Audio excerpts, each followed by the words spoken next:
Welcome to my presentation about my own personal experience. I can't see the chat, so hopefully Julia will interrupt if there's something in the chat that I need to know. Thanks. So my personal experience is based on teaching EFL during the COVID pandemic when it began, when the first lockdown began in 2020 March, when our schools went into lockdown right across Italy. Our main school is situated, well, actually I live and our school is situated in a country town and we weren't accustomed perhaps to changing pedagogical model on such short notice. We were given roughly a week to get organised and go online. Now, we were lucky because we were already using the Google for Education apps, and not all of our teachers, but most of our teachers had been using it as a homework type LMS. So we were, and all our students were already on the platform. So it was a little bit easier for us, but some other schools weren't so lucky. So let's have a look at some of the challenges that we came across. And when I say we, I mean my small group of 50 or so teachers. So the main challenge for both for teachers and students during the pandemic was having access to proper internet connections, or having an appropriate computer or tablet or other smart device with which to connect to the online lessons. And this was perhaps due to the main fact that going to school and having textbooks and having computers and electronic whiteboards at school, not many teachers or students had ever thought to upgrade their own systems at home, which were just enough for, to cover what they needed for those simple tasks. And so this was the main problem. So there was a rush on Amazon to begin with, but a rush to all the local stores to buy anything that could be used to connect with online. And understand that being in a country town, there wasn't that much stock on hand, and most of it went out within the first 10 days, and that was a big problem. So looking at my slide here, you'll notice that there's a couple of things that coincide with both what teachers and students what challenges they were faced with straight away. Digital skills were important, and although we often refer to our students as digital natives, I think most of us here can agree that they're not really digital natives other than being able to use social media apps and some games, and maybe they're better at using social media and games than we are. But here we're talking about using digital tools for learning, and that was a really big step for both teachers and students. As I said, many schools already had some sort of domain-centered app like either Google for Education or Microsoft Teams, which was also used as an LMS. Then other schools, some of the middle schools, for example, were using Schoolage in Edmodo, and I've come across since other schools that have been using Moodle and set up a really, really good system on Moodle. Again, though, that was a few teachers that knew how to use Moodle. There's still a lot of teachers that are probably not so comfortable with Moodle. Before the pandemic, some schools were online and had their students, some didn't. So some had to turn around within a week to 10 days and get all their students online or with an account that could connect with the school account. So that was really problematic because there were some families with students that were not even aware of how to connect with the school. So, and parents were less digital than their own kids. So we had a lot of phone calls with a lot of families to help connect their students online. The best and well-equipped schools took around a week to set up and get into some sort of routine, because that was really, really, really important. One of the schools took around 2.5 weeks to get online because they didn't have anything set up. And I was communicating in that week with a lot of those students, some inclusion students as well. And the parents, the families and the students were lost. And when me and a couple of other teachers reached out to some of these students using the phone numbers that we'd had with them, they were so thankful to be, to be contacted, because they kept saying we were abandoned, and that was so touching at the beginning, because these were, young 14, 15, 16-year-olds that felt abandoned by the school structure. But it wasn't an abandonment. It was just that everyone was trying to really get organised and get that routine happening back for students, which is so important, which we sometimes forget how important that routine is for children, just the same as it would be for babies, as we always refer to routines for babies. So now let's have a look at what the stakeholders, the principals, teachers and parents and students wanted in a nutshell. So during the pandemic, some of these requirements were possible while others had to be put on the back burner.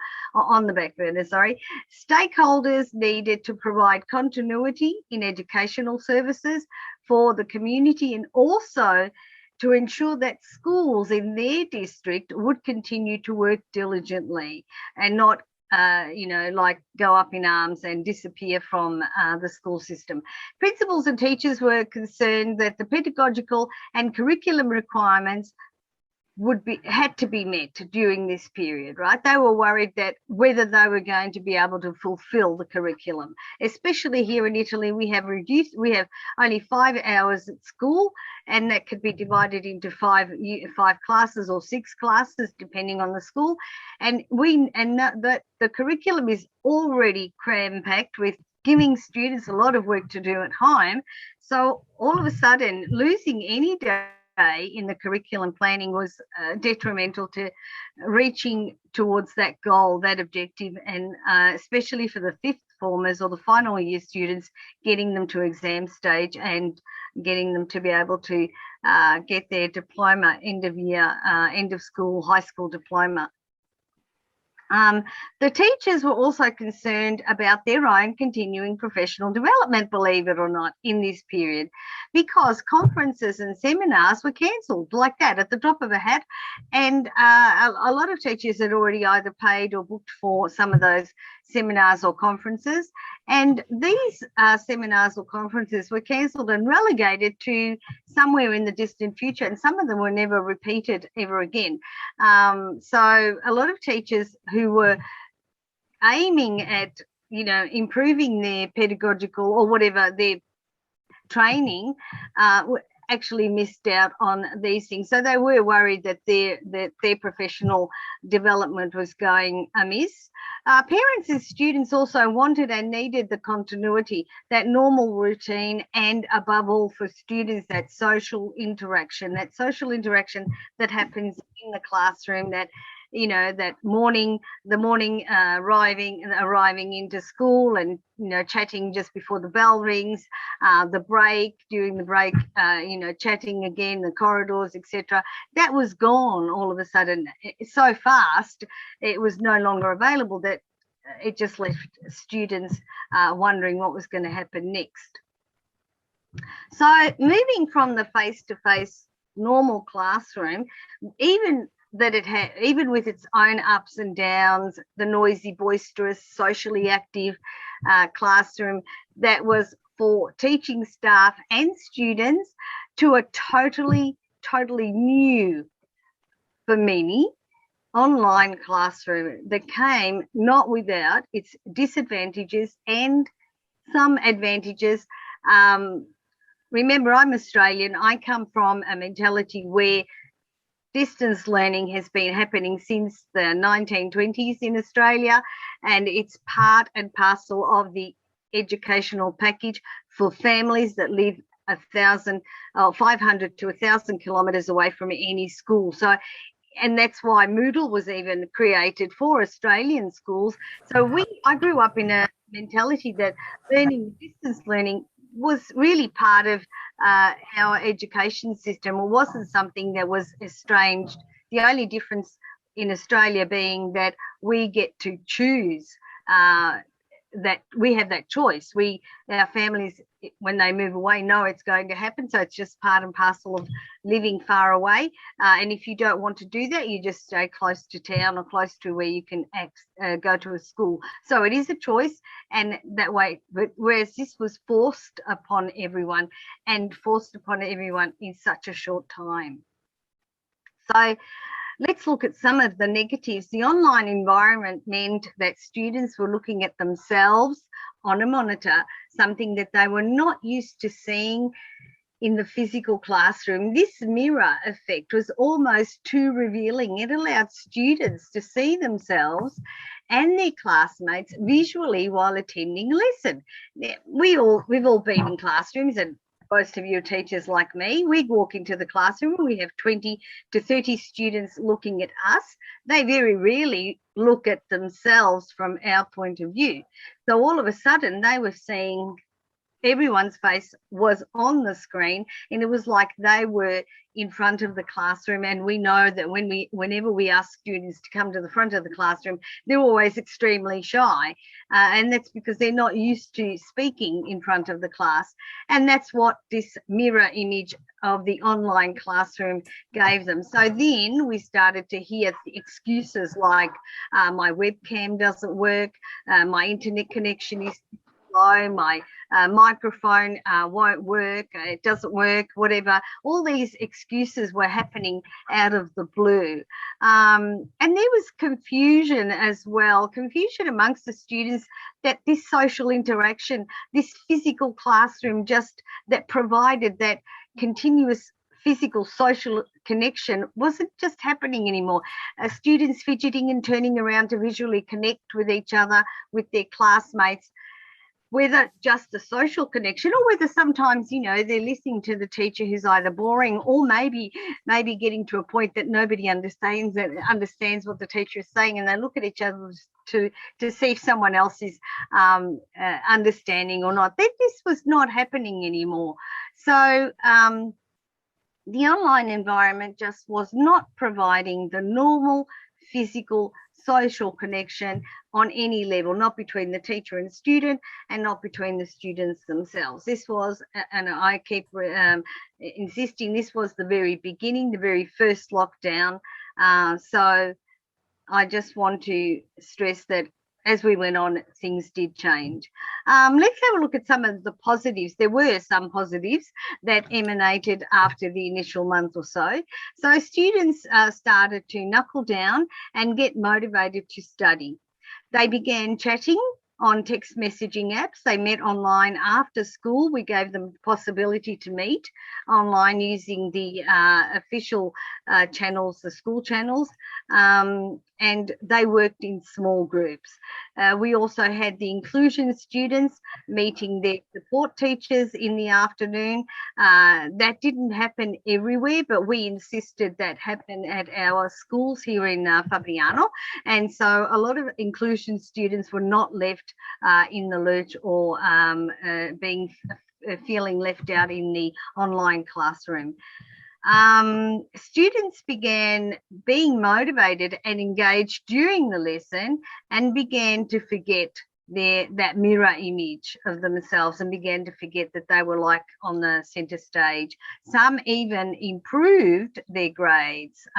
We had students that went from 6.5 in the average classroom over the average past years and went into a 9, 8.5 or 9 out of 10 average during the pandemic. So this gave us another opportunity to see that the different learning styles is important as we go forward in the future, and start changing our attitude to how we teach in the future. It's going to be hard, but anyway, we hope to make some changes after this pandemic experience. So the discoveries one was that those students that improved magically, and it wasn't magic, it wasn't copying, it was just that they had different learning styles.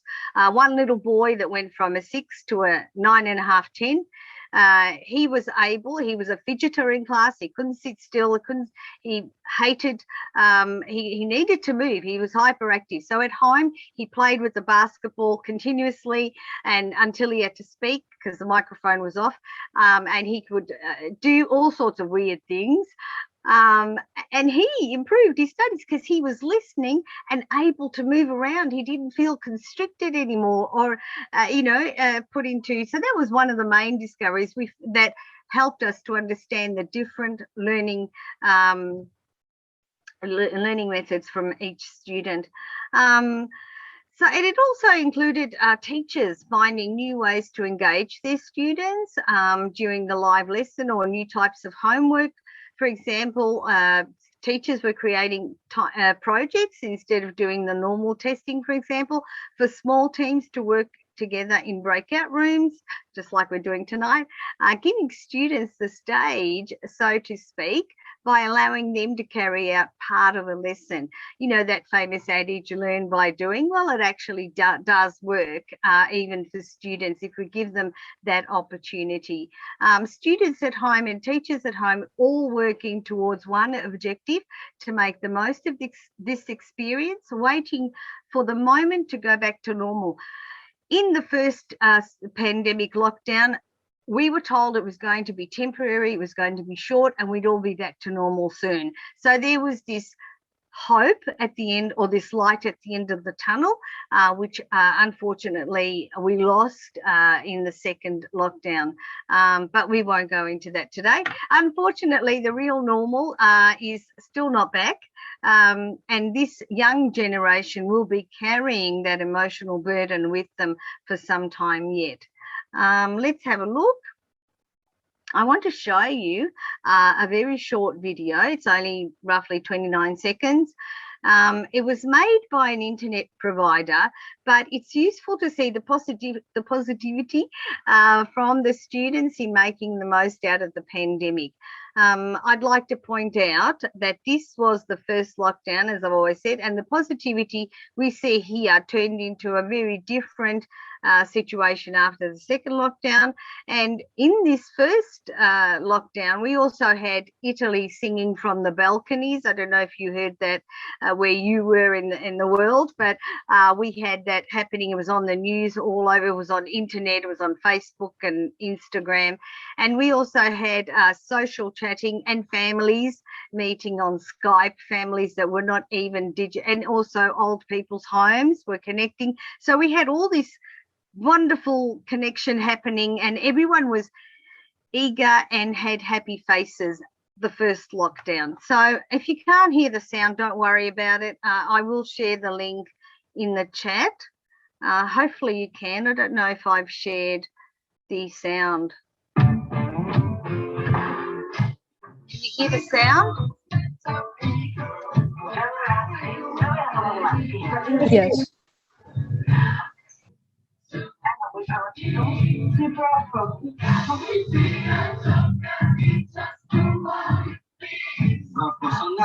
La Giga Network di Vodafone è ogni giorno più affidabile e potente, perché anche quando non possiamo stare vicini, possiamo essere insieme.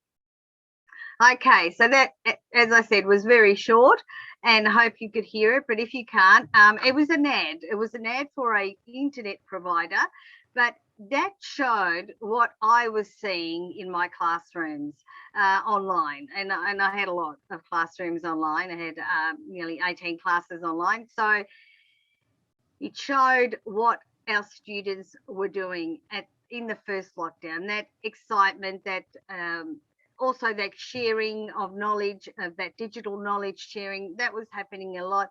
And students were really nice to each other and nice to the teachers, something that is not happening anymore, because the students are now in this period very, very estranged and depressed, perhaps. Let's look at it that way.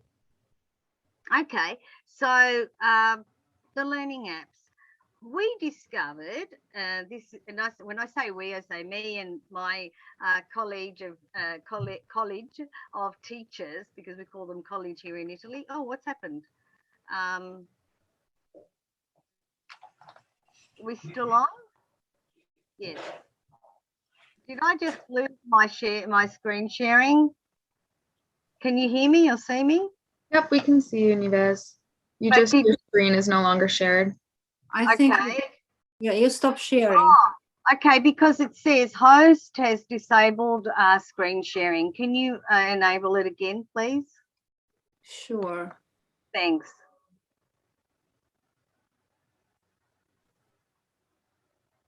Let me try. No, it's still disabled. That's what happened. Someone disabled it. Huh. Is Ludmilla with us? Yes, I'm here. Can you see what's happened? It's Well, I am here. Someone disabled the screen sharing. No, no, you have. It says host disabled participant screen sharing. No, I'm here and I didn't do it, and I cannot restore it. I don't know what happened. Dr. Smirnova, I just changed it to be for everybody. Ah, okay. Yeah, okay. Yeah, I was trying to, okay, good. Came back. Okay, fantastic. So we discovered that the best learning apps had to have these points to make them successful in the learning process during the pandemic. And I think this could go for even now when we're not in lockdown at the moment.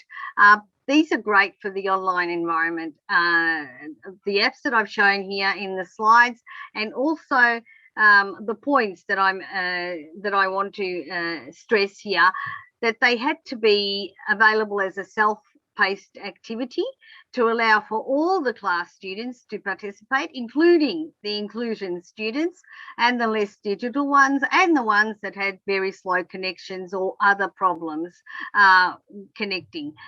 The activities had to be structured to be motivating, engaging, and interactive. That also created some curiosity for the students to want to actually do something. Remember that when we prepare a lesson with using one of these learning apps, for us it's exciting because it's different and we think, wow, it's a game, but it's not a game to the students. They don't see this as a game. They see this as just another thing to learn, just another thing to do for the school. They don't see it as something that's fun, that like when they play their own games and when they go on social media or whatever. It's not the same thing. So we see it one way and they always will see it negatively. But if we can help them to understand that this is just a process to facilitate their learning and convince them, and that's why it's important that they do have these things, and that also that these apps provide immediate feedback. And what I mean by that is, for example, if there are questions that need to be answered, a multiple choice quiz or something, they need to see the answers immediately. Because if I say to them, well, our class is on next week again, you know, in a week's time, or even in 2 or 3 days' time, in that space of time, they will have been doing other subjects with other teachers and other quizzes that they'll have forgotten all about the quiz they did with me. They don't see that. Is there a question? Okay, so if they don't see that result straight away, their curiosity is going to wane. It's going to go out the window. So, and again, we also had student groups that created their own quizzes for the rest of the class, and again, they were really excited to share what they had learned. And so this was also another way of doing that, of creating that learn by doing process, which I feel helps students to grow a lot more than just reading out of a textbook. So let me go on to the next screen. Teachers had to rely on one another. there was nowhere else to turn. The only neighbours we had online were our own school colleagues. And at best, some of us had a PLN community to reach out to learn, to get more information, or to learn, or to share our experiences.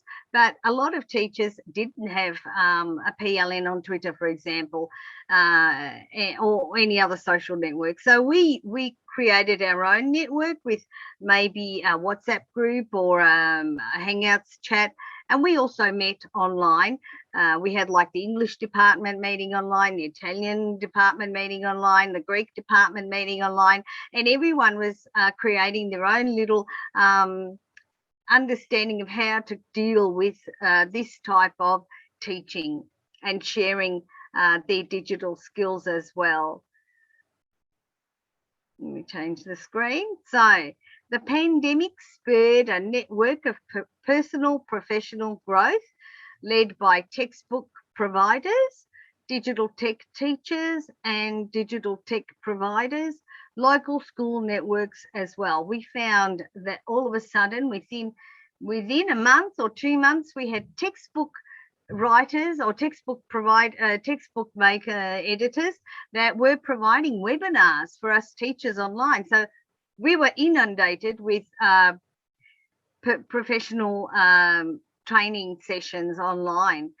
Teachers were also sharing their knowledge. Others were creating new kinds of learning materials, and many were eager and hungry to learn how to use learning apps. Some were even reaching out to their own students, looking for ways to make their learning more productive.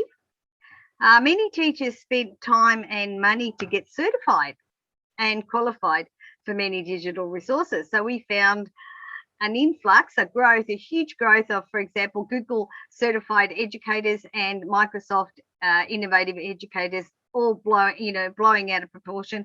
And that was fantastic. I think that just really showed how eager our Italian teachers were. That means that nowadays we have teachers that are more confident in using digital tools and are not afraid of continuing their own learning, which is really, really important. So I've created an activity for us to do. This is, hopefully you can either scan, you can do it on your phones, you can scan the QR code or just go to menti.com and add the code in. If you have any trouble, let me know and I'll try and put the links in the chat. See if I can open the chat. Yes, I can. Here it is. Found it. Found you after a long time. Here we go.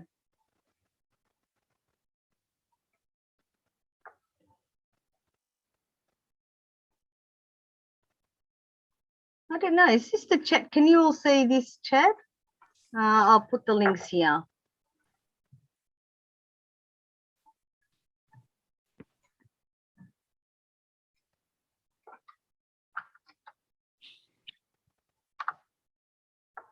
Can you see those chats, Julia? The links in the chat? Yep, we got them. Great. Okay. And then I'm going to put the link to the live results as well, so everyone can have them. Just let me know when you're done and write maybe done in the chat. How many are we?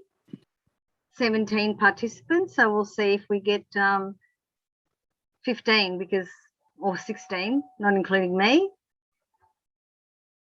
Otherwise, I have no idea how to get there from here.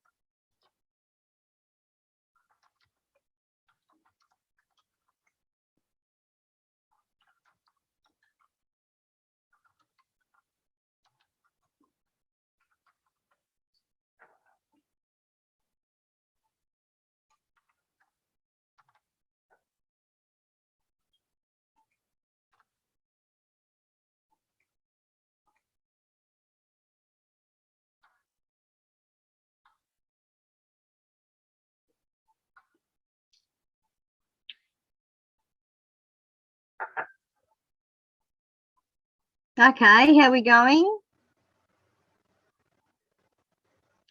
You're done, Julia. Great, thank you. Yep. Let me see if I can open the link to the live results.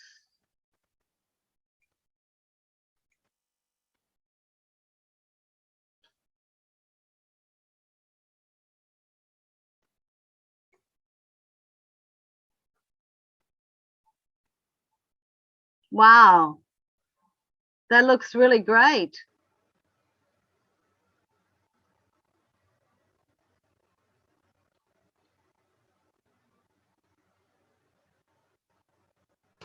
Nives, can you share it to everybody? Yes, Can I'm you going share to. the screen? Yes. I'm going to do that. Thank you, Maura. I need to just. Right.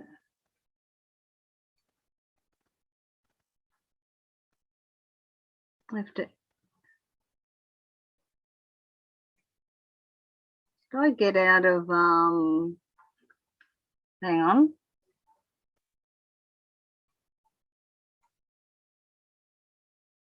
Just a minute, because I'm seeing it on. Here we go. I don't know if you can see it. Can you see it now? Yes, ma'am.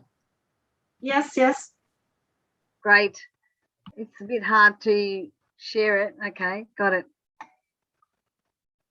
And that's the word cloud. And then this is the second one. But you have the link in the chat that you can access it for yourself. So let's have a look at what most people are saying in the word cloud. That it was overwhelming, frustrating. A few people said frustrating, 24/7. Yes, I agree. We were working longer hours. I know that I worked like 18-hour days, and because I was one of the digital tech teachers, so we were on call. I was getting calls at 5:30 a.m. in the morning with teachers panicking, wondering whether it was going to work for them that day or whatever. Panic, yes. Scary, confusing, adapting, yes. Having to adapt to new things, virtual, chaotic. Technology issues, yes, that was a big one. It was exciting. I think it was an exciting moment. That first lockdown was. It's not become exciting anymore. Thinking outside of the box, yes. A great colleague of mine who's passed on used to say that throw away the box, don't think about the box at all. So yeah, definitely we need to change.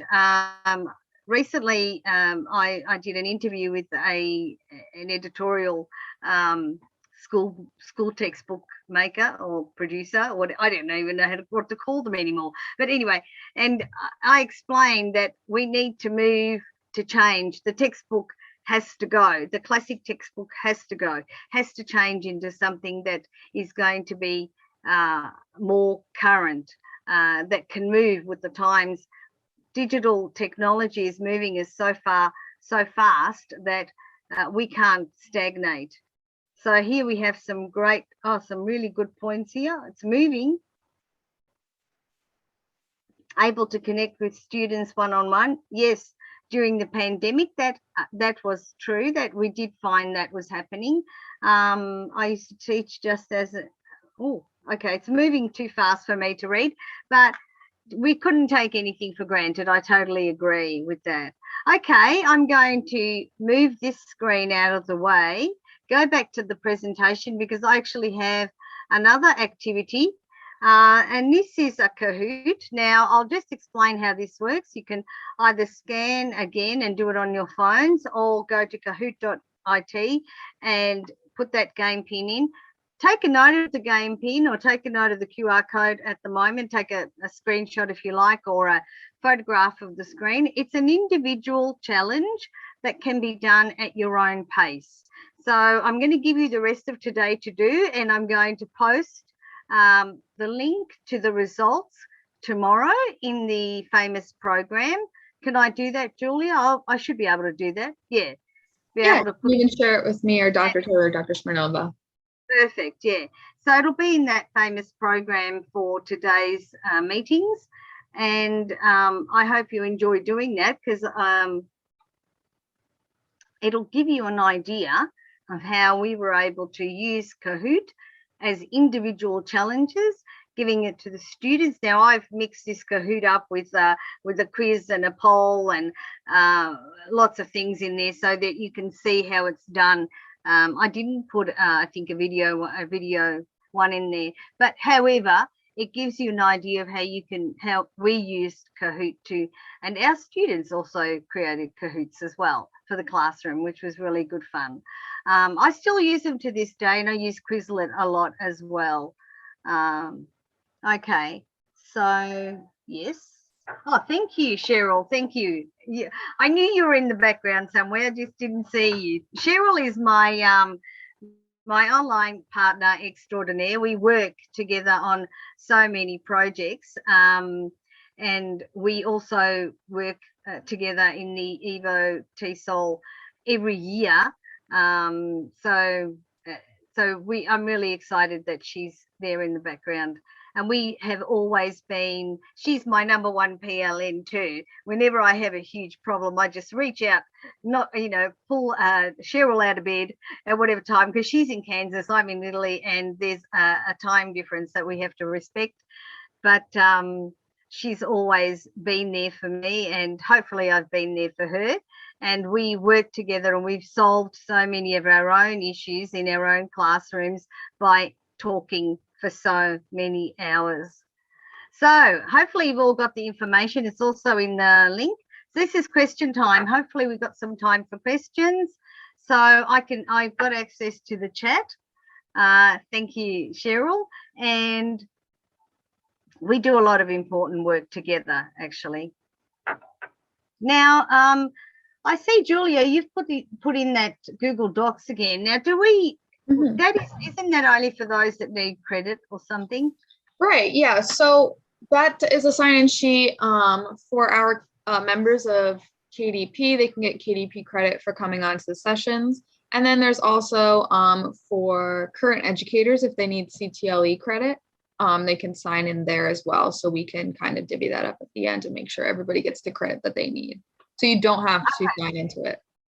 Yeah, I was going to say Italian teachers wouldn't have to, because there's nothing that you could do for us Italian teachers, right? Yeah. No worries. Okay, so if there are any questions in the chat, or if someone would like to actually not write in the chat, turn on your webcams, turn on your mics, and let's do this as Cheryl and I normally do this. We chat. I'm going to stop sharing. And you'll have access to my slide deck as well tomorrow. I have a question for you, Nives. So during your presentation, you said that you were kind of like the tech teacher or the digital, the teacher for online learning. Is that still your title, or you kind of moved away from that as we've gone deeper into the pandemic? I've moved away from that for two reasons. One is because I'm no longer in this small country town, unfortunately. I've been, due to my, status or whatever you want to call it, anyway, point form here in Italy, I've been actually moved to a bigger school and a more important school in the whole district, and that's where I teach now. And I'm not the digital expert there because we don't really have online classes at the moment except for quarantine. And my classes that have quarantine students, I tend to turn the PC around and get the students, and I sit in amongst the students and have the students that are at home connecting with us as a group, rather than the way it's done normally, where the teacher sits behind the desk and the student sees the teacher and the other students are in the room and they don't see each other. I don't like that. I think that that's too distant for the two, so I do that. I'm no longer the tech teacher, which means that I have a little bit more time to myself. So she won a great prestigious honor by passing this wonderfully hard test in Italy to become, what do they call it? Tenured? Is that what they call it? Something like that. Yes. And so, yeah, Nives has what it takes. So thank you, Cheryl. Thank you.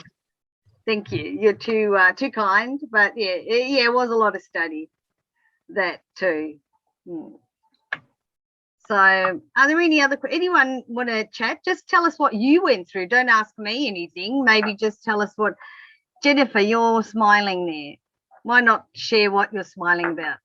Well, I'm a student, so I was substituting, and all the substituting I was babysitting basically, and it was in the middle school, and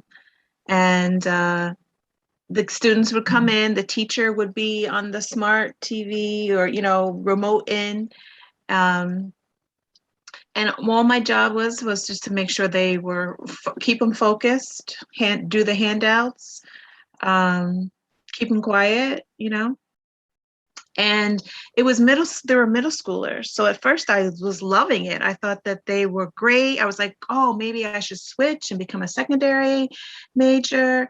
And then as more students were coming back, then I saw that no, middle school would not be for me, because they started feeding off each other, and they were not, even though the teacher was there, right, in the front of their class in virtual, they would not focus and be quiet and do the work and be respectful. They were just, so that's why I was smiling, because that was my experience.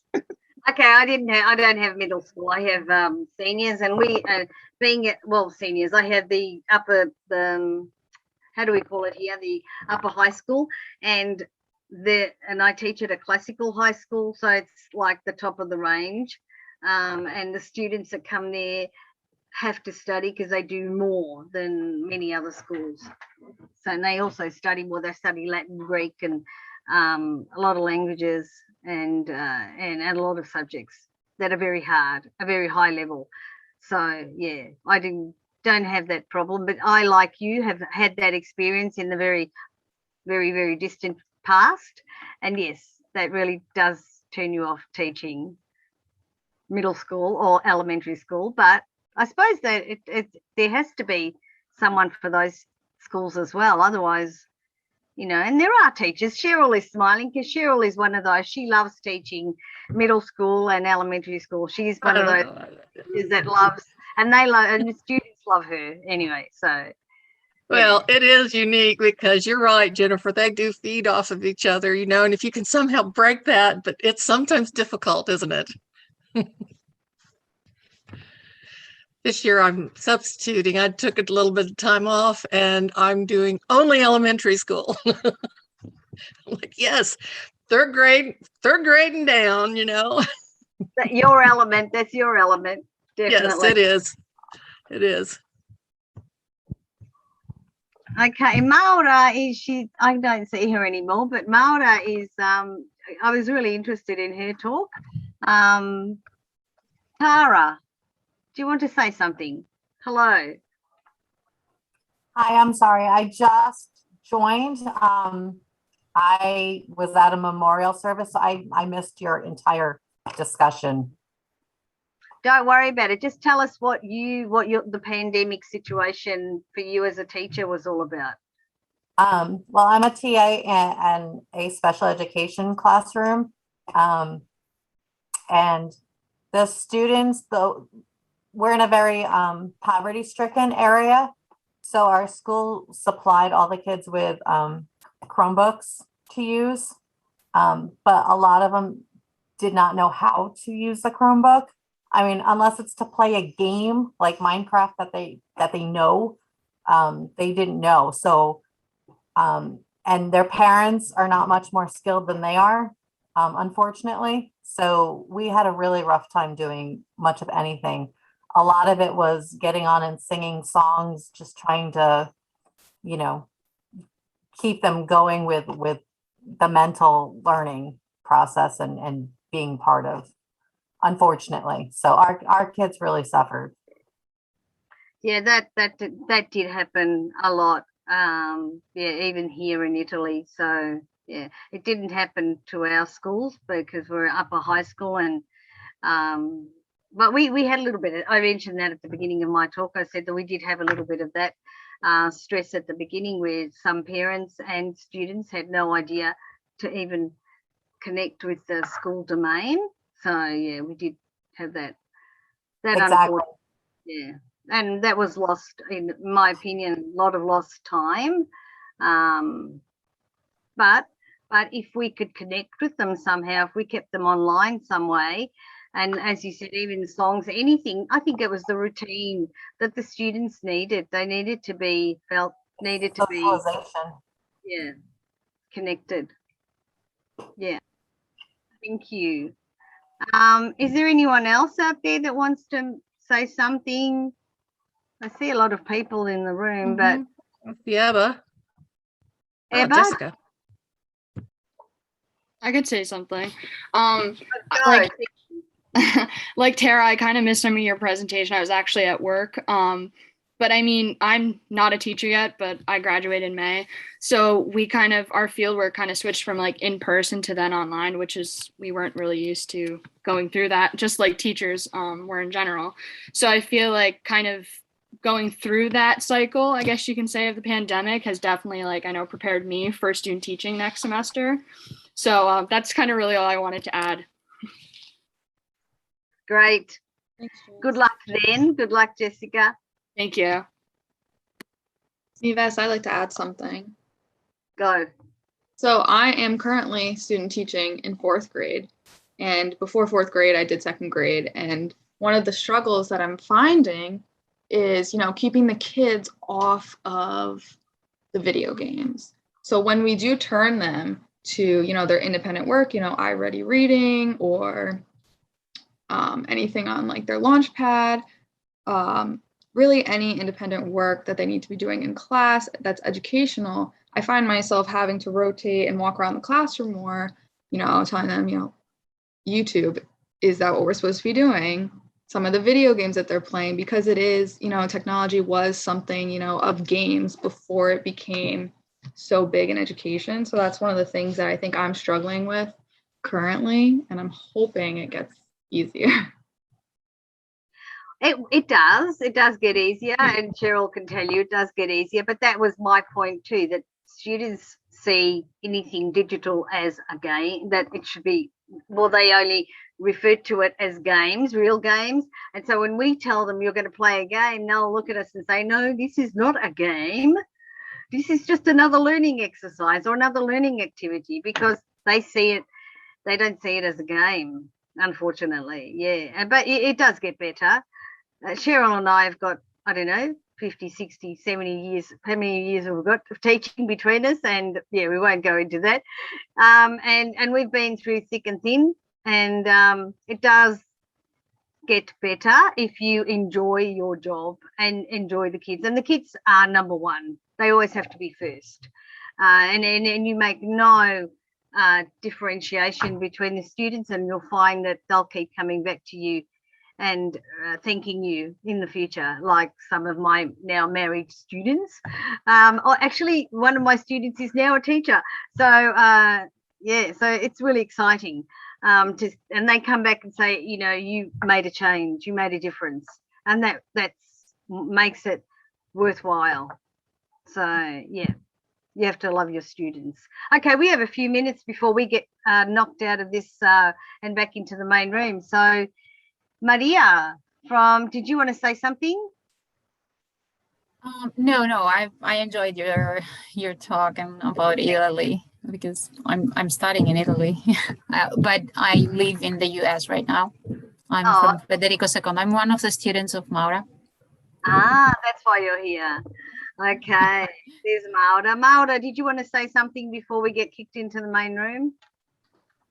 I'm very interested in what you said about the necessity that teachers share their insights and that they work together in order to implement the activities in the classroom. Because the teachers feel very, as far as I know, many teachers have felt loneliness in this situation.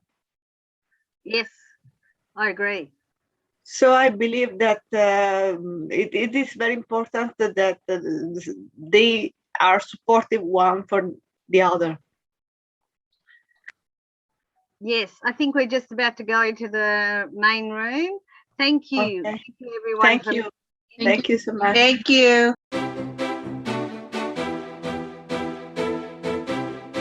So where Laurie and I work, we use Google Meet for everything. I never use Zoom.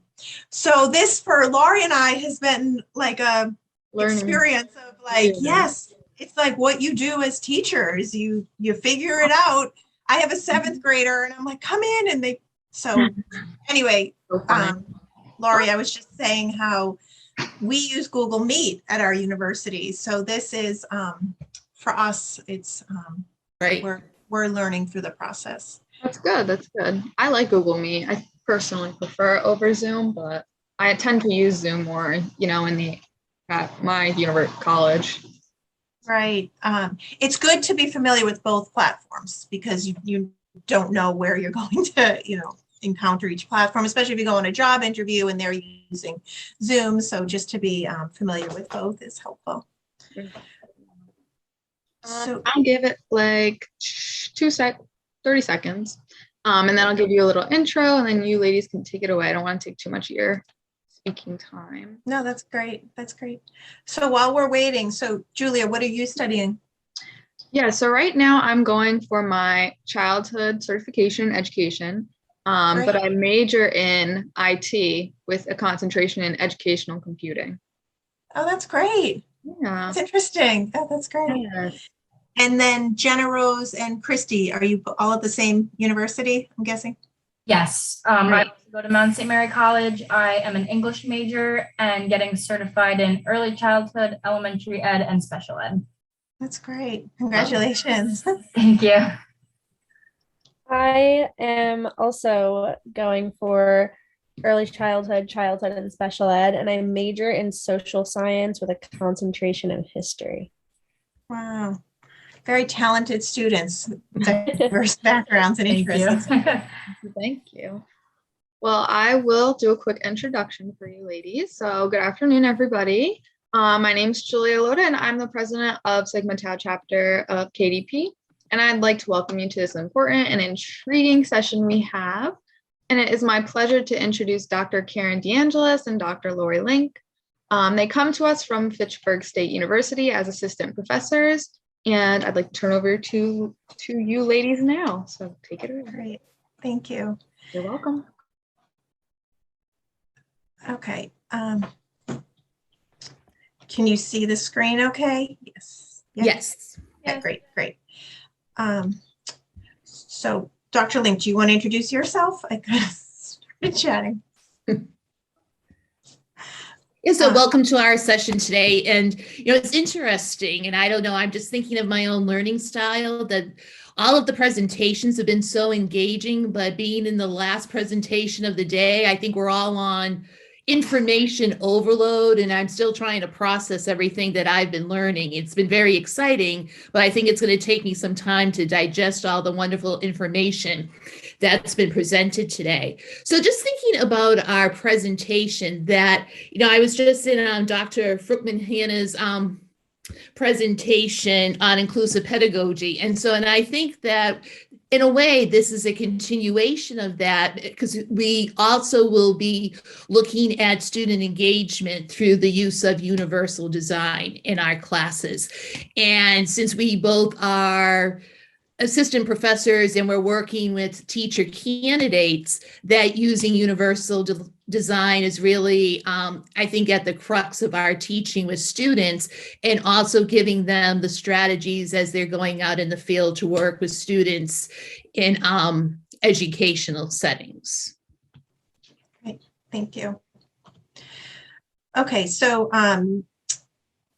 you kindly already introduced us and gave a little bit about our backgrounds, but Dr. Link and I wanted all of you to know that we are also active members of Kappa Delta Pi, and we are really excited to have the opportunity to partner with your chapters. So that's something that we wanted to just convey, that we're excited for this chance to be part of this international conference.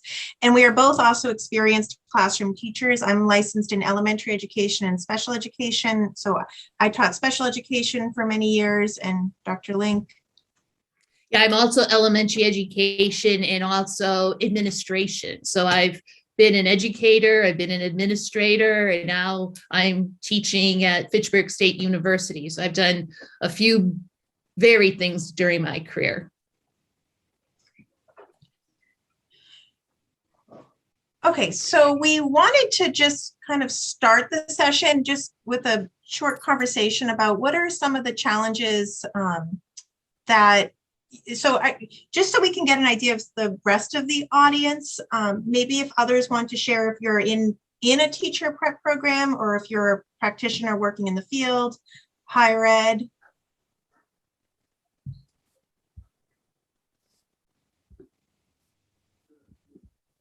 Do you want us to spell in the chat or just shout out? Yeah, we were just going to shout out. We want to get an idea of whether we're targeting this presentation to teacher candidates or a combination of faculty, researchers. I did some field work. Well, not Great. field work, but virtual field work this semester. And we had to keep the learners engaged, and it was kind of hard because they were in person while we were virtual. Yeah. So they had a lot of distractions. So what my group came up with were a lot of brain breaks so that they could get all their energy out, but then focus back in what we were doing virtually. And we made videos of where they could look back if they missed anything. Great. So, those are both great strategies. Your comment reminds me of something I often tell my teacher candidates is sometimes as adults, we have expectations out of students that we as adults would have a hard time meeting, such as being in a desk all day long without taking breaks. I mean, that's very difficult to do. And it sounds like you're already starting to implement some of those types of strategies. So that's great. It's actually a strategy I picked up as I was doing virtual observations of some of our teacher candidates doing their student teaching, that even online students were given wiggle breaks and brain breaks and mask breaks. So even implementing that in my classes at the university level has really gone a long way. And I think students are really appreciative of that, and it helps to keep them on task. Great, thank you. Okay, so now what we are going to do is actually just open up a Jamboard. So Dr. Link is going to put a link in the chat. Hopefully it will work. There we go, to the Jamboard. So let's just go ahead into the Jamboard and then write down what do you already know about universal design for learning. So it's something that you think you know about it.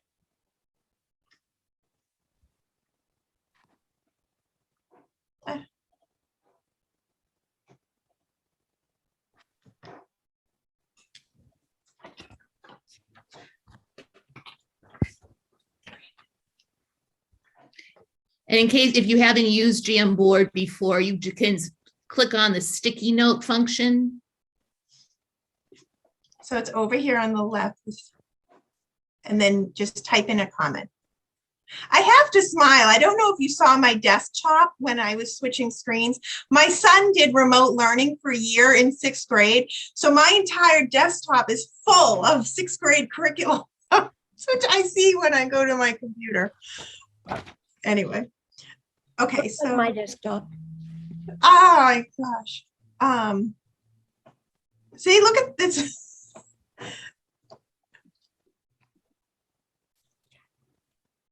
So can you see my screen? See, we don't. Can you see my screen? No. Can you see the Jam? Okay, let me just. Host disabled participant screen sharing, it says. Uh-oh. Let me go back and take care of it. Okay, Although I think people are on the people now there go. Is People that are on the- it's fine. People are on the Jamboard and we can see it. okay? Perfect. So great. You have an understanding that it includes multiple means of presenting information, expression for students, as well as educators, engaging students in different ways. It is definitely a research-based framework. Yes, in terms of flexibility, that is like at the heart of UDL. It's being flexible and really meeting the needs of your learners where they are at. I often tell my students, it's not about them adjusting who they are to meet your teaching style. It's on you to adjust your practices to really make sure you're meeting them where they are at. It has to do with virtual to engage the students virtually. Yes. So that's what we'll today. What our session will focus more on UDL, increasing student engagement through the use of UDL strategies in a virtual environment. Flexibility. Yep, great, flexibility. So you have some understanding about the importance of flexibility. So now let's just go ahead. Let me go back into the slides. I think I'm right here. Present. Okay, so great. So this slide here kind of gives you an idea about why are we even talking about universal design for learning. So universal design for learning, the framework is based on the premise that you design the classroom from the get-go so that it is already going to be accessible for all your learners. So rather than adjusting your practices at a later point, you are just creating your curriculum, your assessments, the design of the classroom in a way that all learners can be successful, because you're having students come in from very different backgrounds, attentional needs, language skills, cultural backgrounds, students with different types of disabilities. So the more you can create an environment that is accessible and flexible to meet the needs of all of your learners, the more successful you will be as an educator. So the framework, oh, sorry, Dr. Link, I think this is. No, that's fine. So that we'll be talking a little bit more about how universal design is designed around 3 key principles. And like many of you already shared on Jamboard, that it really has to do with flexibility of teaching and learning. And we really keep the needs of our learners at the forefront of what we do. And as educators, we realize that students don't learn in just one way. So we really keep their learning differences and their variability at the forefront of our planning. And our goal is really to develop expert learners, that we want all of our students to be successful. And so we're really trying to design our instruction towards that intent.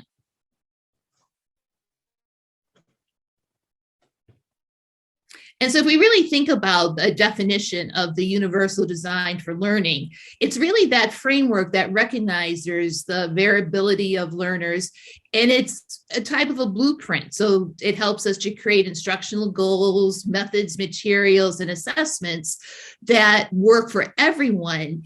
And it's not a one-size-fits-all solution, but really a flexible approach to how students teach, of how we teach and how our students learn.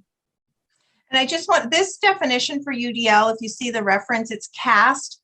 CAST is our organization. It's out of Wakefield, Massachusetts, Center for Applied Special Technology, I think is what it stands for. But they really were, they're really at the center of UDL in educational settings. So if you want to do some more outside research on UDL, CAST would be a great place to start some research. Okay. And it's interesting because in this information was shared in an earlier presentation that really the whole idea behind universal design started back in the mid-80s with Ron Mace thinking about how do we make our physical spaces accessible to all individuals. And that work led into that we want more than just physical access to the learning environment, that we want to have various entry points for our learners. And so that's the whole idea behind universal design. And it started actually as a framework to help students in special education be successful. But I think what we learn as educators, that good teaching is good teaching, regardless of the audience. And so I think universal design now really has permeated into all instruction, not just for special education students. Great. And so this is that we often think about equality and equity. And I think, earlier in education that when we think about equality, that we have to give all of our learners the same tools. So we don't want to have it appear that we're favoring some students over others.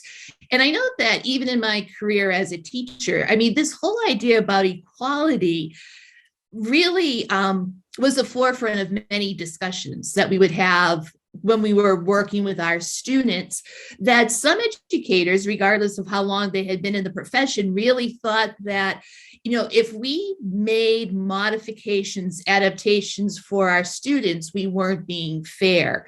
But I really think that thinking has evolved, and now we really are thinking of it through the lens of equity, that different students need different supports, but in the end, we want them all to be able to reach the goal. So we give them the support so that all are successful, and that we want to hold that bar high for all of our students.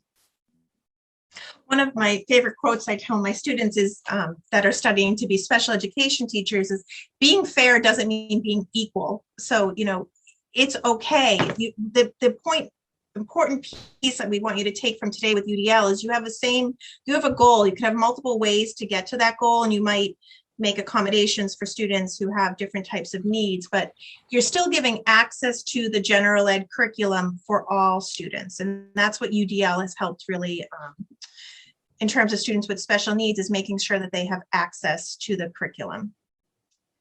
So as you nicely defined on the Jamboard, so UDL is a framework, and it has, there's three main principles: multiple means of engagement, multiple means of representation, and multiple means of action and expression. I'm actually going to go to the next slide, because this slide really encompasses the entire UDL framework. Again, if you go to the CAST website, you can really drill down and get some very, very helpful information about the framework. So there's three principles: engagement, representation, action, and expression. And then there's 9 guidelines. So the provide options for recruiting interest, perception, physical action, going across, you can see those higher level ones are the guidelines. And then under each of the guidelines, there's checkpoints. So let me just pick one. So under multiple means of engagement, that's the principle. Then you have the guideline, which is the options for recruiting interest. And then the checkpoint would be individual choice and autonomy. So what you will find when you're looking at this framework is there's a lot of overlap, and you'll see that even in our slides, where you might have some type of activity that really goes across some of the checkpoints, and that's great. Now, it's not like you have to stick with one checkpoint or one guidelines. So what we are going to do today is just talk through some of the principles, and then give you some examples that Dr. Link and I have used in our classes to help to embed some of this UDL framework into the teaching and learning process.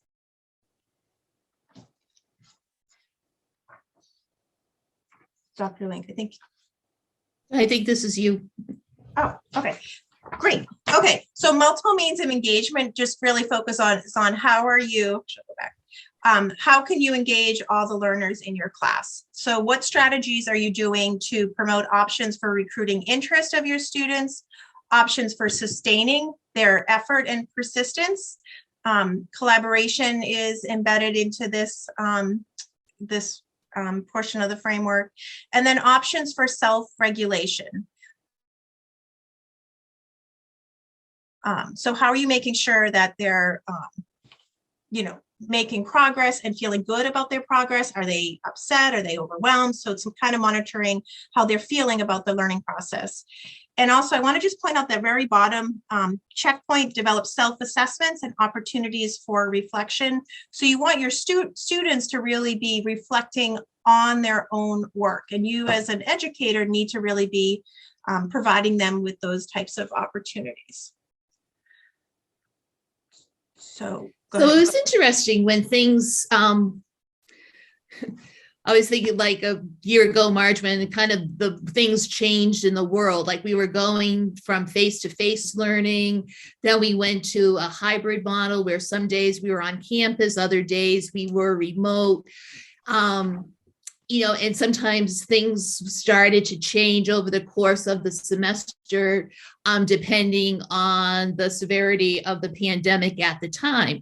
And what I noticed in my classes that as time went on, the excitement started to wane a bit because we're working with future teachers, and their biggest desire at the time, they wanted to be in the classroom working one-on-one with students, and that option wasn't available.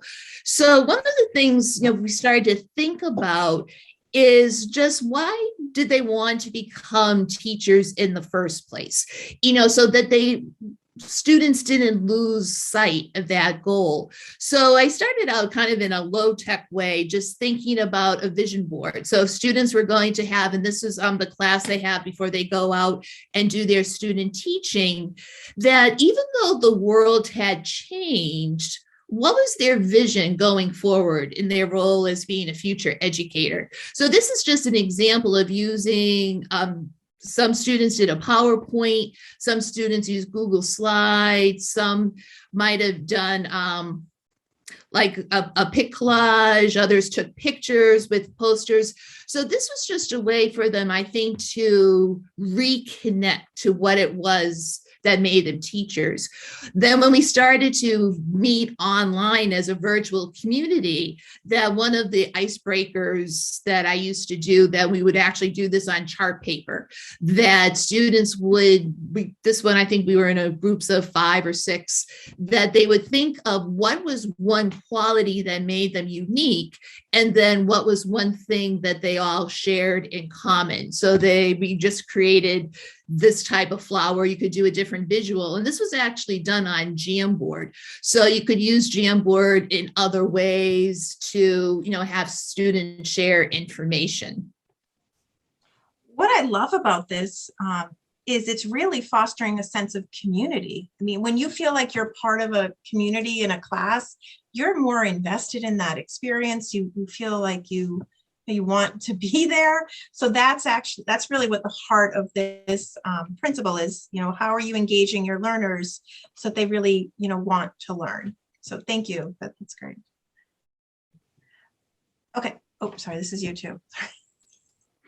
And then just another way to foster that collaboration and community, that many of the assignments we did, we could use Google Docs was one way of doing it. And now comment.com, just other ways for students to be working in collaboration, even if they couldn't be face-to-face in the classroom. So, and then finally too, and we'll talk a little bit more about what this immersion is in another portion of our presentation. But once again, for students to continually assess themselves in their learning and to give them opportunities for reflection. And actually, this also served as formative assessments for us as professors to know where we should go in our future classes and our future instruction. So this was just an example of how Google Forms can be used to get that continual feedback from students. So this is an example of a self-reflection of a project that's really grounded in the UDL framework. I'll talk about the project at a later point, but I just put the self-reflection in here. So it was for a remote learner. And the entire project this was for my son, because he was a remote learner, he chose to do this electronic comic strip as a project. Some students were in school and they did a paper comic strip, but he still had to go through the same self-reflection in a remote type of learning environment. And what I like about this is the teacher also included a rubric. So it was very clear to him what he really needed to think about in terms of what he wanted to include for his project to meet certain criteria within the rubric. And then he reflected on how well he thought he actually met that criteria. So have any of you used Pear Deck in your classes? Yes. So in the class that you're in a school setting, you've used it? Yes. Great. What did you think? Sorry, I've used it as a student, but also like from the teacher perspective as well. So what do you think of it as a tool? I like it. Oh, sorry. This is one of those challenges of remote learning. Yeah. Okay, so for those of you who have not used Pear Deck, it's a Google add-on.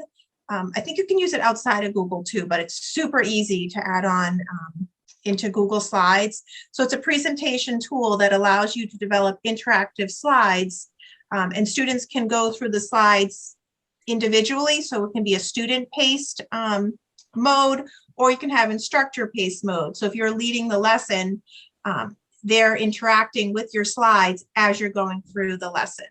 So this slide, I just included on the right where it talks about the template library. So there are different slides, activities that you can embed into your slides, the beginning, during, the end of the lesson, different content areas. It's just a really great free tool to get students engaged in your lessons. So these are some examples of the types of activities that you can embed into your slides: true and false, asking students how they're feeling about a topic, directions, a stretch break. There's two other ones, KWL you can embed into this. Again, so really lots of opportunities within Pear Deck to get students engaged in a remote format. So another one of the checkpoints in terms of engagement talks about alternatives for students to access information. This is a website that I have used. It's it basically you put the text into the website and then it reads it for the students. And there's different fonts within the website. So there's actually a dyslexic font, so it makes it a little bit easier for students to read the text by the way the letters are formed. So this is just a really helpful tool. Let's see what the next one. Okay. So so in the next one, we think about the 3 pillars of universal design. So the next one is representation. So how can we present information in a manner that reaches all of our learners? Once again, just giving, having options for how students perceive the information, providing options for language and symbols and for comprehension. So, we're really thinking of different ways of displaying our information, ways of presenting auditory information. It was interesting as Karen and I were presenting or, preparing this presentation, we were even talking about our slides going forward, that we had a little difference of opinion sometimes in font, because we were really thinking what types of fonts would make the information accessible to students, what would make it easier for them to understand. One of the things we think about too is the use of color. What color fonts do we use? What color backgrounds do we use? And so we try to keep that, as part of our discussion and as we're designing our lessons. And so we think about, for comprehension, ways to activate background knowledge. How do we make it easier for students to be thinking of those big ideas and relationships? How do we help guide their information, their processing? And how do we help them really maximize their ability to make generalizations with the content that's being presented? And I think one thing I'd like for teacher candidates to leave this session with is, a way for you to, I am confident that a lot of you use graphic organizers in your teaching. So now you can, in your mind, you can connect that. Okay, so now I have a theory that aligns with the use of graphic organizers. So activate or supply background knowledge, highlight patterns. So the use of graphic organizers is really a tool embedded in the UDL framework that just helps all learners. So now we will go through some examples for ways that really are strategies that address this principle. I think this is. So one is just, another way that, actually, I think because we had access to the Google Suite, that we did use a lot of those Google tools because it was easy for us as instructors, and also it was easy access for our students. But another use of Jamboard is like, what do you know? What would you like to know? What have you learned? A KWL chart, but we were able to do that in the form of a Jamboard.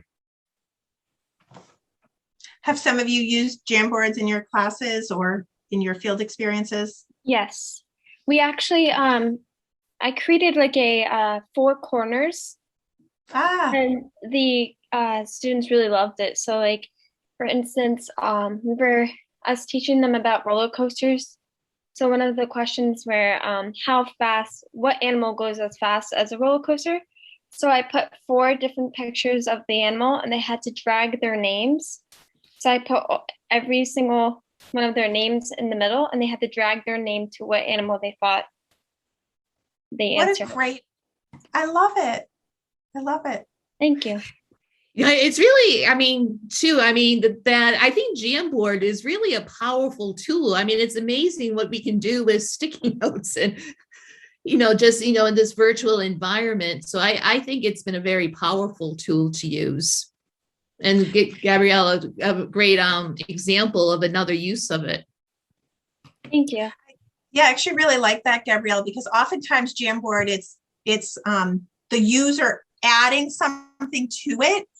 You kind of reframe that and you put all their names in there from the beginning and then had them make a choice. So I like how you almost flipped the typical use of Jamboard. That was really creative. Okay, poll everywhere. I don't know if you've used this in your classes.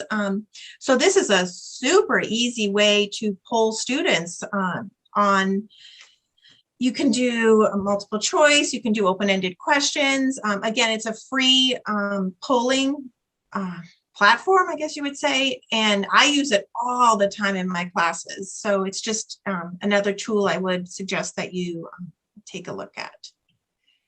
So one of the checkpoints within this principle is focused on clarifying vocabulary, and this is probably something in your classes that your teachers spend a lot of time with, is really focusing on how you as educators can develop vocabulary skills in your students, because that's really critical in terms of increasing comprehension skills. So these are 2 just resources to think about. The one on the left is called Word Sift, and the way this works is you would take a piece of text, just plop it into the WordSift website, and then it sorts it, and it will sort it into like tier 1, tier 2, and tier 3 vocabulary words. So what are those more common words that are used, such as the, and then it will sort it into the words like that are more content specific, those tier 2, tier 3, really tier 3 words. So it's a really easy site to help you as an educator to identify some of the key vocabulary that you would want to pre-teach your students or reteach your students when they're reading text. And the other example is just another take on how you can teach vocabulary. So for this example, the student had to make a picture of the meaning of the word tyranny. So again, just a different way. So instead of teaching vocabulary as, this is the meaning of this term, you just saying it to your students. They're not going to retain it. They're not going to, that some students might, but you're losing a majority of your students. So when you come at it with a UDL framework, you're using strategies that really work for students who are visual learners, who are auditory learners, kinesthetic learners. You're really getting, meeting the needs of more learners rather than just saying the definition of a word. Okay, so these are just some other examples. This is another one of the checkpoints that you highlight patterns, critical features, big ideas, and relationships. Have any of you used ThingLink? Yeah, I would suggest just taking a peek at it. It's a really great resource. You can basically make any image or video interactive. So in this link here, there's you can see these little links within it. So if you click on the links, it will either be a video or a picture. So it gives, you can take an image and then add additional information to that image. And then the other example in terms of highlighting critical features would be to provide your students with a template, such as some type of a guided note, so that you're helping them to identify like key components from a text or something they watched or video. Okay, so action and expression, Dr. Link, I think. Okay, so how can we give students options for what they know and understand? So I think all of us, you know, having all been students, are so used to having tests and final projects, but there's other ways that we can do things other than just a testing environment. So for our students, we really want to vary the methods for them to respond and give them different tools that they can use, or maybe even assistive technologies. And so these tools really help them to construct their understanding. And you know, we help them to come up with goals for their learning. We help facilitate the information. And one of the things too, I think about that, instead of always having something that one, like a test is just kind of a summative assessment at the very end. Whereas during this type of a process, we give them multiple opportunities to demonstrate what they have learned, and we help guide them so that at the end that they can be successful. Thank you. So one of the checkpoints within this principle focuses on providing your students with options to, you know, express and communicate what they have learned. So this here is an example. It's from a 5th grade science class that was studying the Earth's rotation and position on its axis. And I'll let you just take a, you know, look at, I won't read the slide to you. But what do you notice actually? What does one of the teacher candidates that are here, what do you notice about some of the suggestions for a project?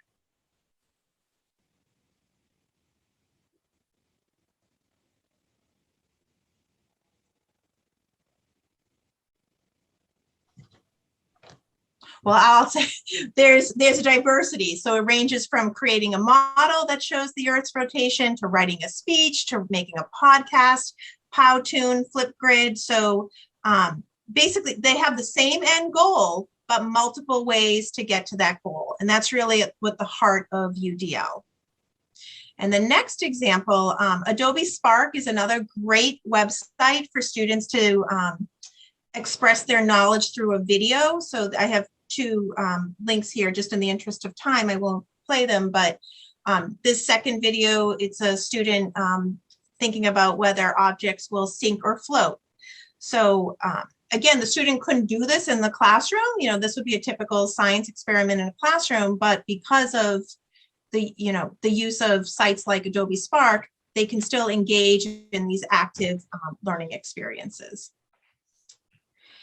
And this next slide, I'm actually going to go forward 1 slide and then come back to this slide.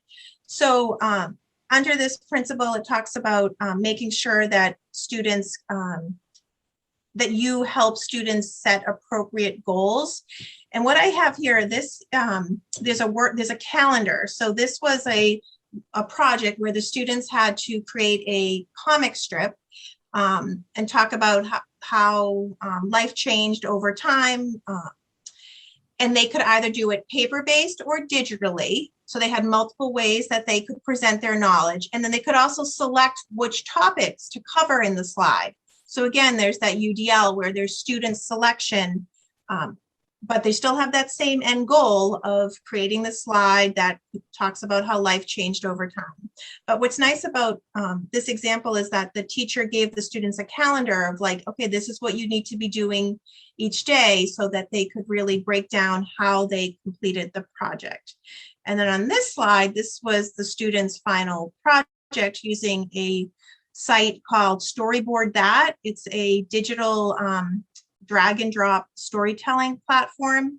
So the student basically told the story rather than a paper-based comic strip, did it virtually through this site. And I think I also have, oh, I guess I don't have it.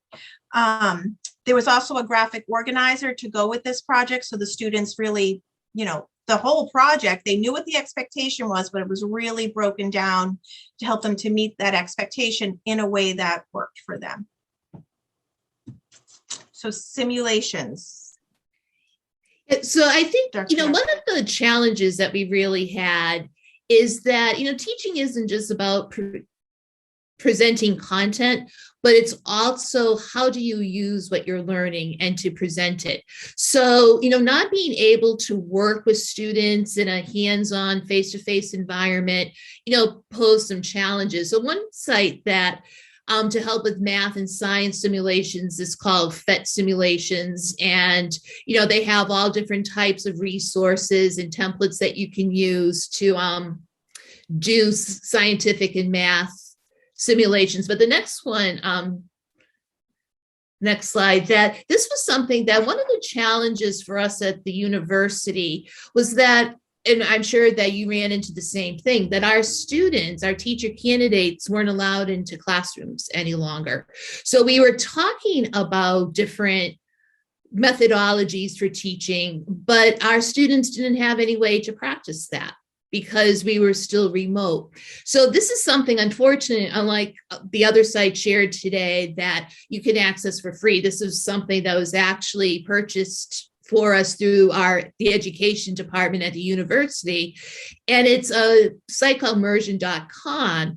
And they have avatars, and we were able to enact different scenarios with our students so that they were able to better practice their teaching skills. So one of the scenarios that we use with our students, that these are the avatars in an upper elementary classroom. So our teacher candidates could practice presenting different lessons into the content areas. They could do a number talk in math, or they may introduce vocabulary during a language arts lesson. Another type of a scenario we used with students before they went out to do their practicum was, how do you conduct a parent-teacher conference? So we were able to use this site where our students would actually interact with a parent avatar. I used it in my math methods course, that students would present information about how a child had performed at the beginning of year math assessments. And so the parent was coming in very concerned that his son hadn't done well on the assessment. And I know Dr. DeAngelis has used it to have students present the results of, I think, an IEP, or coming up with an IEP for a student after going through the testing process. So we were able to, you know, really use this to give our teacher candidates some experience before they actually went back now into classrooms working with students.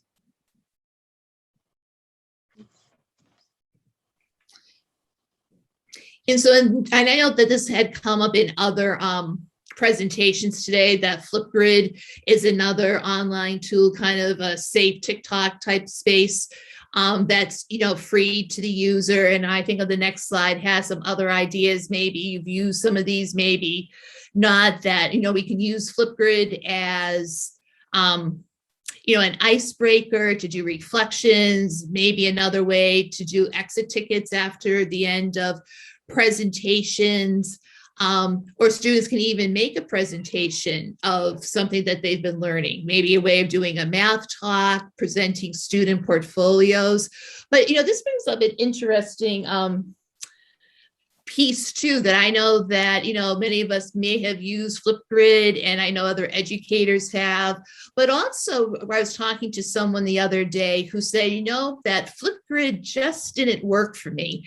And I think that's something else we have to keep in mind. Now there's, I think, such a plethora of what we can use, but then we also have to try to see what works best for us and our students. And I know even in my classes at the university, I think, okay, I have the perfect, website or the perfect activity to use, and what may have worked during one semester doesn't necessarily work the other semester. So I think that, we really are creating more of a toolkit of a lot of different resources that we can use when and where we need to.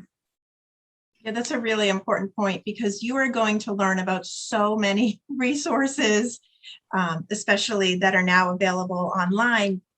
Pick the ones that work for you and for your students. And that might change from year to year, depending on the needs of your students. But, don't get overwhelmed by everything that's available to you. Like, pick what works for you. You don't have to use everything all at the same time. Like, pick something and do that well, rather than trying to, do everything and try everything.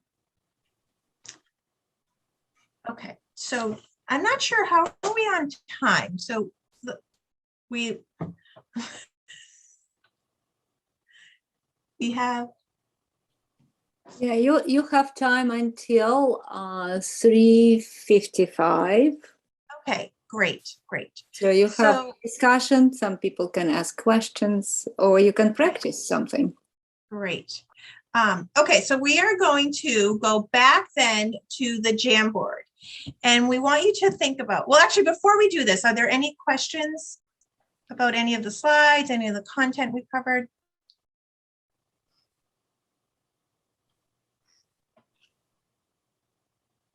As teachers, we're good with wait times. All right. But so I've also shared too that I think that we may also be on information overload. Sometimes you don't even know what to ask any longer. Right. Okay, so we are going to go back to the Jamboard.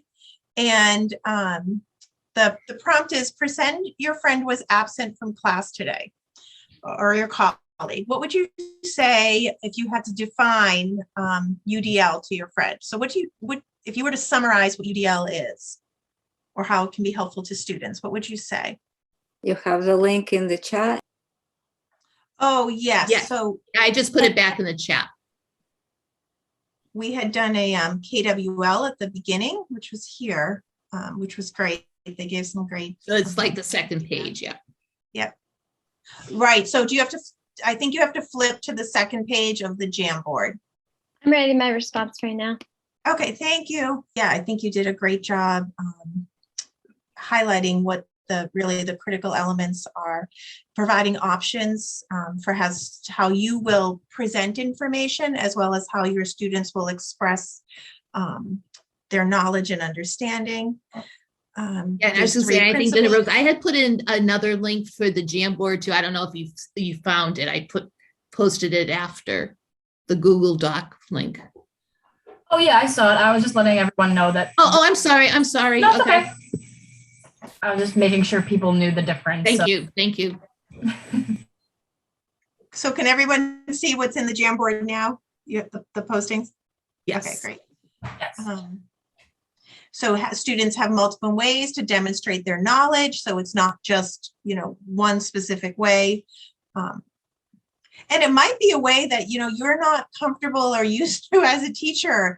Part of teaching is like stepping outside of your comfort zone too. So if you have a student who really likes using, Dr. Ling showed those PhET simulations and you're not that familiar with it, learn it. I mean, that's part of what you do as an educator. Your learning is continual. It's never going to stop. Great. I was always a little apprehensive. I have to say, of all of the talents I would have liked in my lifetime, musical talent was not one that I ever acquired. So I always got a little nervous when that was one of the choices to do a project, because that was not one I would necessarily choose to do. But for other students, that really, would hit upon a strength.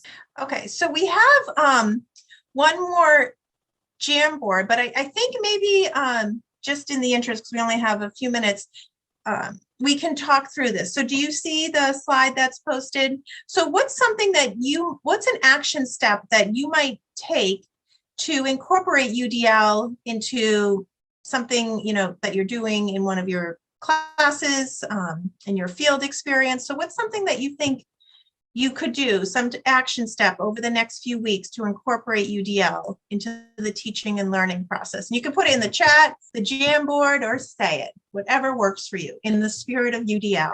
Yeah, I was just going to say. I'd like to add something. Great. Julia? Yes, so I have in the past used a lot of the digital tools that you've mentioned, but one that I haven't learned yet is the PhET simulation or the math and science one. So in the next coming weeks, I think I'm going to definitely dig deeper into that and see what I can learn about it and see maybe what can I incorporate it in my student teaching. And also I am starting to teach a inferencing unit plan next week, actually, in my 4th grade class. So I'll look into some of the tools that I might not have touched on as much that you put in your presentation that maybe I can include to give my students some more choice and comfort with the lessons. Great. That's great. And Julia, just from my own information, I think you said you're doing student teaching. Are you face-to-face, remote? Yeah, so right now I'm actually face-to-face with all the students. And if a couple of them actually have had to quarantine, so they've been hybrid, so they would be, you know, logged on to the Google Meet with class during class time. So we have a comment. So I would like to include more self-assessments in my student teaching. Yes, I mean, we're often thinking about like that summative, you know, how we're going to like make sure the objective was met. So thinking really about formative as well as self-assessments is really a critical component to include. And I actually just want to comment, I love how we had one student who spoke, one went in the chat, and one used the Jamboard, which is great. Yeah, you can tell that we're among future educators. Yes, yes, I love it. I love it. Okay, I think we have like 1 minute. So let me just, the slides, these are the references. I just want to make sure I give credit.